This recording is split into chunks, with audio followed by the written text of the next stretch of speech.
2 years ముందు నేను కెనడాకి చదువుకోవడానికి వెళ్ళిండే. సో మళ్ళీ 2 ఇయర్స్ తర్వాత ఇప్పుడు ఎవ్వరు తెలియకుండా కెనడా నుంచి మా అమ్మకి నాన్నకి అందరికీ సర్ప్రైజ్ ఇవ్వాలని తెలియకుండా వచ్చేసిన.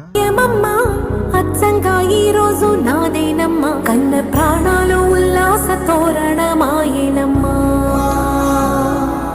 కంటి చెమ్మల్లోనూ నేడు సంతోష ఛాయలమ్మా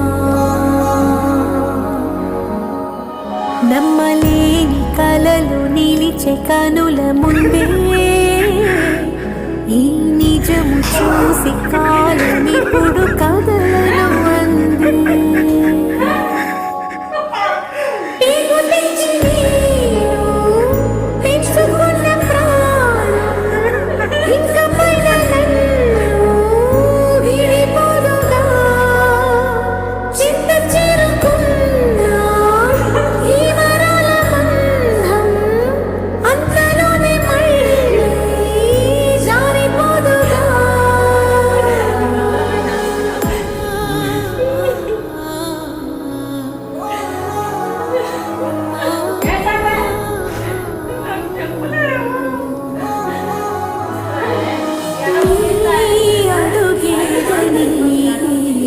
గడప